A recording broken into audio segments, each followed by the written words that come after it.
Hello and welcome back to my series in Factorio, in which I'm attempting to build my very first mega factory. My name is Azrael. Come along with me as we come back from our overly long hiatus to continue our journey. I apologize for how long it's taken me to put out a new video. I decided to take a week or two off for the holiday season, and then just got really lazy with getting back into the swing of things. So I've actually had this episode recorded for a long time. I just now recently got back into narrating it. Anyway, I hope you can forgive me, and let's just continue where we left off. Right now, I am emptying my inventory of everything, of all the non-essential items, I should say. I'm going to stock up on some ammunition and pick up all the supplies that I have had my robots collect for building my defensive perimeter, because that's what we're going to be doing today. Last episode or two, we've gone out into the wilderness and done our best to clear out the northeastern corner of our square from biters. You see all the radar installations that I put haphazardly around the world. So far, the area has stayed relatively clear of biters. There's still a few around the edges. We're going to be taking care of them today. Putting down another one of these radar installations so that we can have a little bit better idea of what's going on out there. Alright, here's a couple of guys that I forgot about the last couple of times. Alright, I'm going to make my way first over to the lake that is over in the... Actually, no, we're just going to take out some of these guys right here, because I happen to be right there at the moment. But I am trying to very slowly make my way over to the east to where the vertical rectangular lake is located. And so that I can build the wall from here. Here we are. You can see why I call it the rectangular lake. Alright, the first thing I need to do is get some power available up to this area. So I'm going to make a long line of my long-range power poles that reach down to my eastern reaches. The rail line over there that's servicing the stone patch along the shores of the rectangular lake, and just bringing that up to the north so that when I do eventually build the wall, it'll have power for everything. But first I need to deal with this excessive amount of biters in the area. You can see that's just a huge settlement up there. So we're going to take a while to clear out this infestation first. You'll notice that I'm not actually using robots at the moment, or the defense, whatever they're called. You know, the robots that fly around and kill everything for me. I'm just relying on the good old flamethrower and my shields to keep things sane. So it's going to take me a little bit longer to cut through this whole thing, but it'll all be worth it. It's just an enormous amount, and if you think that's a lot of biters, wait till you see some of the other sections that I'm going to be getting to in a moment. Because this isn't even the tip of the iceberg. You can see there's a bunch more on the radar up here. We're getting into that area where the biter density is just insane. But fortunately, I have the combat prowess to take on these this magnitude of biters, and that is, of course, until the behemoth biters start to show up. Which I'm honestly surprised they haven't shown up already, given the fact that I'm just killing a ton of these spawn points with reckless abandon. So it's just going to be a couple of waves going in and out to take on some of these things, and every time it just becomes this overwhelming wash of enemies coming at me. You can see there's so many of them they can't even get out of their own nests to come and attack me. So anyway, while we're seeing the carnage on screen, the latest Friday Fact talked about simplification of the proposed nuclear power options. In recent Friday Facts, they talked about the nuclear options for power generation, just getting the whole change to the boiler setup and everything. And originally it was going to include the construction of cooling towers. They have since figured that the cooling towers are kind of an unnecessary complication. It does depart a bit from the realism of having a nuclear power plant, but sometimes in a game you really have to just focus on the fun aspect over the realism aspect. So I think that they're making a nice compromise by the fact that we're actually going to be using steam for power production and not just heated water.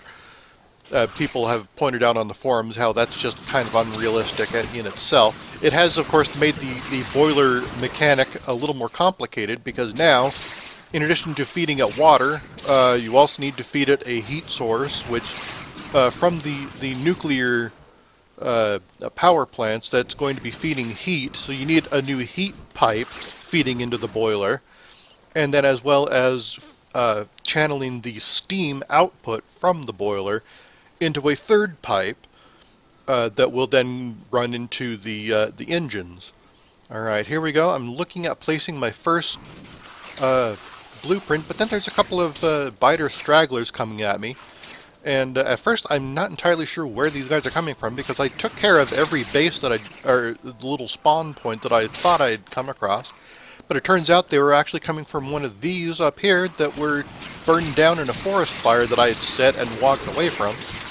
And of course the biter's first instinct whenever their spawner is damaged is to come after the source of the damage, which in this case of course is not the fire itself but rather the doofus who set the fire, which would be me.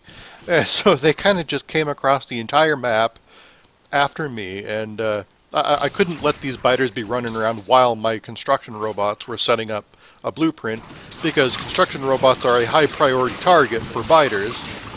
As we've seen in previous episodes, they just sort of kill off my supply. So I am going to really have to take care of these biter infestations before I can even hope to set up a defensive perimeter in peace and quiet. I know that peace and quiet is asking a lot out here on the frontier, but I have to try to get as close as I can. Alright, that should be enough. Now let's go back here and actually set the blueprint, and you can see all of my paltry little army of construction robots desperately trying to build like 300 items when I only have like 20 robots or so. Maybe 30. I don't really remember at this point. But slowly but surely everything starts to fall into place, and we're just kind of waiting to finish out the ranks here so that the laser turrets have power and the inserters have power so that I can add ammunition to the equation. And you can see on the radar where even still there are biters coming in trying to wreak havoc upon my construction site, and they're already trying to destroy stuff. There goes one thing. I don't even know what that was. Probably an ammunition, a gun turret. But that probably wasn't actually a raiding party. That was probably a settlement party looking to set up a new base. Because they are rather aggressive about that sort of thing out here. And I don't have enough ammunition in my inventory to satisfy the demand for this thing. This thing needs over 700 units of ammunition to feed this giant wall. I think I did the math once. There were like something like 36 gun turrets, and where each one gets in fact 36 might be the old number for the shorter wall. So I don't know. So I'm not doing the math very well in my head right now. Suffice it to say, there's a lot of them, and they are very hungry for bullets. Something I thought I'd never actually say. Anyway, I'm going to have my robots get rid of all these alien artifacts out of my inventory to make up room. I need to pick up a bunch more ammunition of both varieties. And while I'm over here, I'm going to check, because I actually forgot my supply train also needs construction robots, because each one is going to have at least 10 dropped off at any given point, which means that I need to, once again, kind of do that, where the train gets overloaded with everything, just a little bit. But it's all important. Everything that gets loaded onto that train is going to be necessary, and there's probably even a few random things that I've forgotten beyond that. While I'm here, I'm going to set out a few more issues with my storage. I don't have anything actually picking up steel, and I need steel to create the gates that are eventually going to be in place for my train systems. So there is going to be a box collecting steel, and there we go. I can create a few more gates. Alright, I think I'm actually, no, I'm going to pick up a few more of these long-range power poles and then head out once again into the wilderness to finish constructing some walls around at least the northeastern portion. There's already some bases moving back in. These guys, like I said, they're very aggressive with this sort of thing, so a lot of this is going to have to be scouting out, make sure that they're not doing this. God, they're right next to the wall, too. But hopefully things will be much better. It'll be easier to pick up all the straggling bases after I get the wall put in place. And I'm just trying to figure out how to do all of this. Alright, there goes the next one. And there's I probably should have scouted out to make sure that there were no bases in the area before I did that, but oh well. Get a couple of them that are just kind of running out of power as I'm moving around so much. Alright. And try to get these laid out as quickly as I can, because you never know when another settling party is going to be coming along. Alright. And in hindsight, it might be a good idea to get a second set of power armor that is full of the portable roboports, so that I can carry more construction bots around and have them cover a larger area. And I could just switch back and forth between that and my combat-based power armor that has all the shields in it, so that you know how that works. I'm hoping that people have seen other videos in which other YouTubers are explaining things a little bit better than I can. So basically I would have two suits of power armor, one for combat, one for construction, and I would just switch between them as necessary. Anyway, there they go. They're feeding up all of the ammunition, and it's still woefully short. So I give them my own personal supply, and there's still like 4 or 5 gun turrets that are starved for ammunition. There was a worm that I'd somehow missed. There's a couple of guys up here that need to get out of my way, and of course that triggers an entire onslaught. And I'm not entirely sure how I'm going to cover this, because this might be a good idea because it just covers the rest of it up to that lake, and I can use the lake as a natural barrier. So I'm going to go ahead and put that down, even though it comes up rather short. I don't even have the room for the actual train stop, unless I used a whole bunch of landfill to create that area, and at that point I'm not even sure if it would be necessary, because it's in the middle of a freaking lake. But I go ahead and give it its chance to impress me, and it does not. So I'm going to go ahead and take this out. I might just consider leaving the wall in place, though. Maybe making a smaller train station to just service that little short section of wall. But I don't know. I'll think about that here in a moment. It is technically beyond the border of what I'm calling the square. You can actually see the square according to this map here, where the terrain just kind of does that weird little border on it. And that line does have its own fair share of natural boundaries that I can take advantage of. So I'm not sure if I need the wall to extend all the way up to the lake like I had it.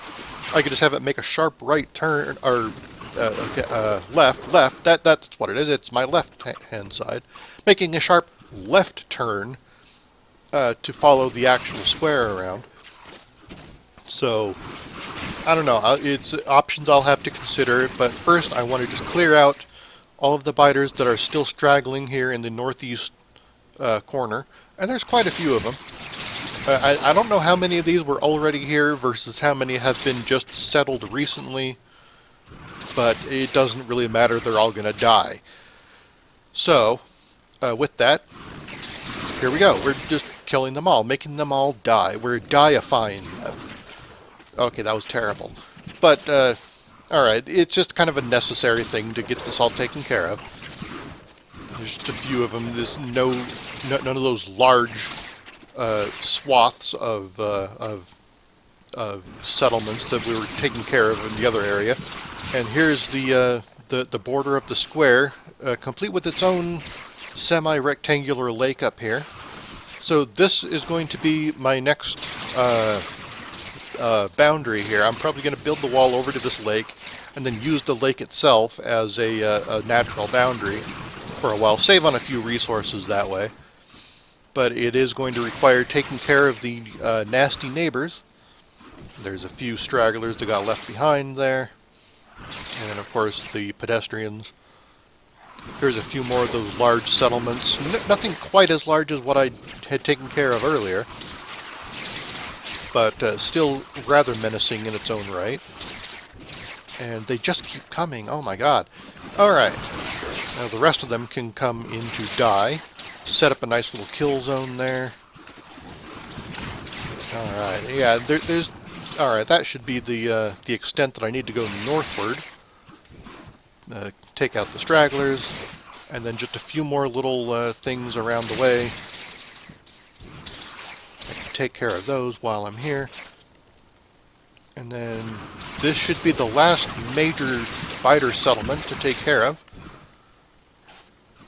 And I really just don't care if I set the entire forest on fire. I don't use wood anymore. And even if I did, there's plenty of forests elsewhere in my square. I don't have to worry about burning down the ones on the edges. Alright. Now just for the little tiny ones that are left behind. That... right there. That should take care of all of the main bases. From here on out, it'll just be the settlers that come in. Oh, there's a few more worms over here.